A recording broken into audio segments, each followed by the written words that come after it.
Hey everybody, good morning. I really want to say thank you for the response on the last few Van Halen videos. It's crazy. I'm really trying to get back into doing the YouTube thing. I've kind of made feeble attempts at it and never really, there's just people I've always thought have done it better. But I'm going to do it the way that I like to do it and just keep giving you guys content. And you know, I appreciate it. I just like teaching.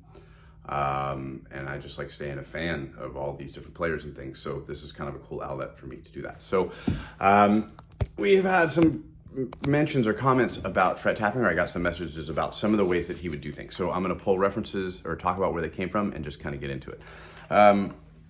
One of the things that was big for me, especially just kind of, you know, the Live Without a Net video is such a good staple for the way that he would do things.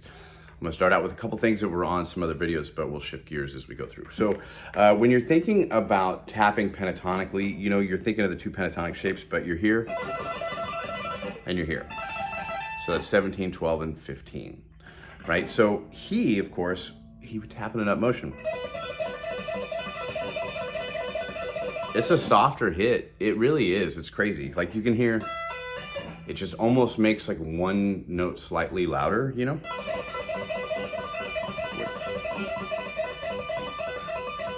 It's a trip. It really makes it sound a little bit better. So it's whatever's most comfortable, but you just, of course, want to keep that in mind because that's just a thing that he would do. Now, when you're doing these things, you know, I'm barring and I'm doing pentatonic and I'm doing B string to the E string or vice versa. So that's going to achieve that sound, which is really, really killer. Now, to talk about that, you can do that there, of course. In a pentatonic shape, you'll see him do it. You'll see him do it in D. Get into the three string or three note string thing there. You'll see it here. Now, when you're doing stuff like this, homie's got to get down first. For that transition, that's really, really big stuff. A lot of times, this is just to kind of pull reference, think of kind of if jump was in A, that solo, right, starts in a different key. But that tap structure to me is like this and this on these strings, this and this on these strings, this and this and this, resolving to this, giving you the pentatonic position here. So if you go like,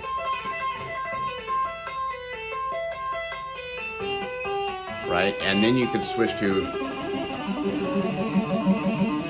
those kind of things, which are cool. You get all the open stuff from the famous you know, intros and things, of course. Just trying to keep it safe for the old tube. Other things in the A position that are really, really cool to do are just the use of the open strings. Any of that stuff. Now, that whole rolling thing of Spanish Fly, getting over, and the single note thing.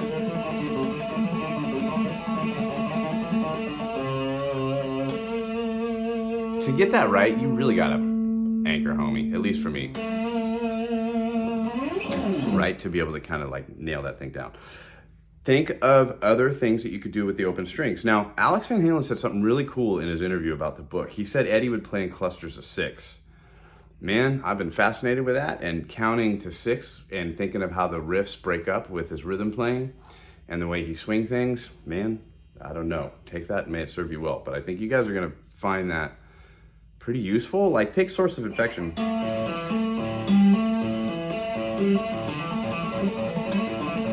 It's kind of roughly what it is, but you can count that in some interesting ways. But nonetheless, open strings.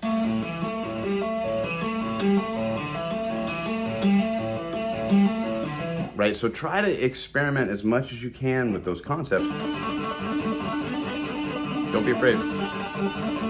Don't be afraid of them open strings. Octaves, right? So if we do things in octaves, saw this stuff more back in the older footage. There's the Little Dreamer stuff, which is killer from Japan, where you see him kind of doing those kind of things. So if I'm doing,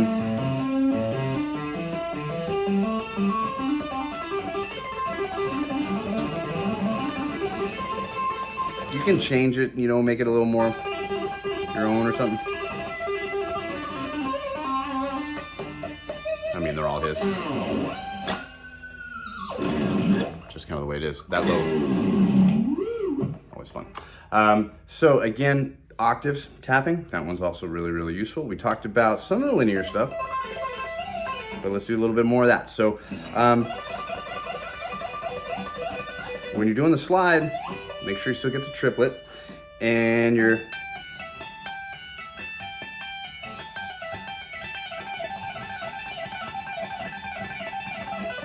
it's a little trippy, but man, I gotta tell you, I think you gotta move the finger over.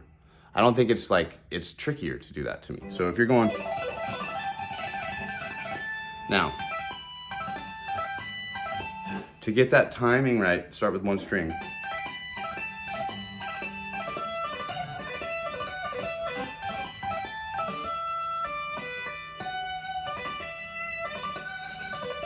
Right, so it's kind of like a pull. Well, it's not kind of, it is.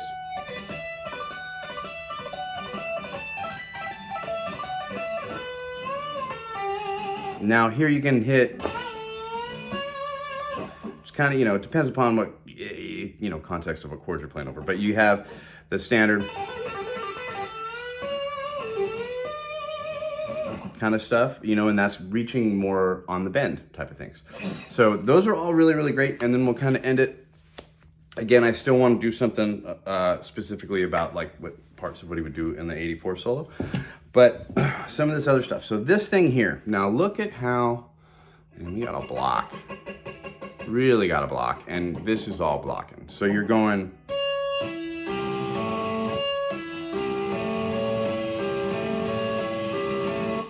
start with that, like 1, 2, 3, 4, right?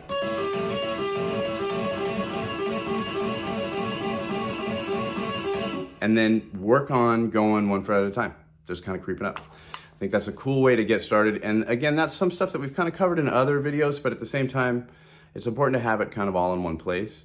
And man, there's just so much. I'm sure I'm going to think of something that I forgot. So I appreciate you guys watching these things. It really means a lot.